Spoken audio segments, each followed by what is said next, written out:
భారత రాజ్యాంగ నిర్మాత డాక్టర్ బిఆర్ అంబేద్కర్ గారిపై పార్లమెంట్లో కేంద్ర హోంమంత్రి అమిత్ షా చేసిన అహంకారపూరిత వ్యాఖ్యలకు తీవ్రంగా ప్రజా సంఘాలు ఖండిస్తున్నవని, ఇది ఒక రకమైన జాతీయ అహంకారమని వ్యవసాయ కార్మిక సంఘం జిల్లా కార్యదర్శి కె మల్లేశం, ఎంఆర్పీఎస్ జిల్లా నాయకులు అస్తరిగల్ల బాలరాజ్ విమర్శించారు. మెదక్ జిల్లా కేంద్రంలోని గోల్కొండ కాలనీలోని అంబేద్కర్ విగ్రహానికి ప్రజా సంఘాల ఆధ్వర్యంలో పాలాభిషేకం చేశారు. ఈ సందర్భంగా వారు మాట్లాడుతూ, అంబేద్కర్ రచించిన రాజ్యాంగం ప్రకారం ప్రజల ఓట్ల ద్వారా ఎంపీగా ఎన్నికై కేంద్ర హోంశాఖ మంత్రిగా పార్లమెంట్లో ప్రవేశించి అదే పార్లమెంట్లో అంబేద్కర్ గురించి అహంకార వైఖరిని ప్రదర్శించిన వ్యాఖ్యలు తక్షణమే మంత్రి పదవి నుంచి బర్తరఫ్ చేయాలని డిమాండ్ చేశారు. ఈ కార్యక్రమంలో తెలంగాణ రాష్ట్ర అంబేద్కర్ సంఘం మెదక్ టౌన్ అధ్యక్షులు మరియు ఉపాధ్యక్షులు పాల్గొన్నారు.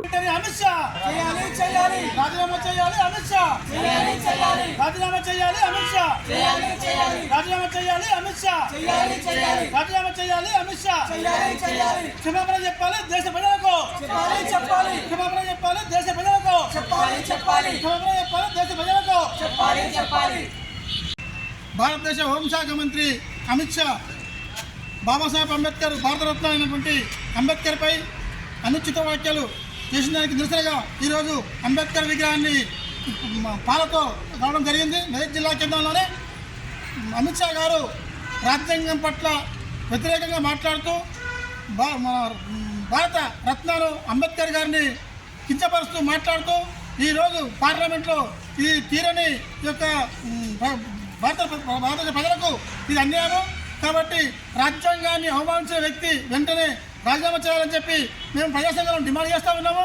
ఈరోజు రాజ్యాంగంతోనే ఆయన ఎంపీగా అయిండు, ఎంపీగా అయ్యి ఈరోజు దేశంలో హోంశాఖ మంత్రి కూడా అయిండు. కాబట్టి రాజ్యాంగాన్ని గుర్తుంచుకోకుండా, రాజ్యాంగాన్ని అసలు తెలుసుకోకుండా అట్లా మాట్లాడము అది విరుద్ధం అని చెప్పి మేము డిమాండ్ చేస్తూ ఉన్నాం. వెంటనే రాజీనామా చేయాలని చెప్పి కోరుతా ఉన్నాం.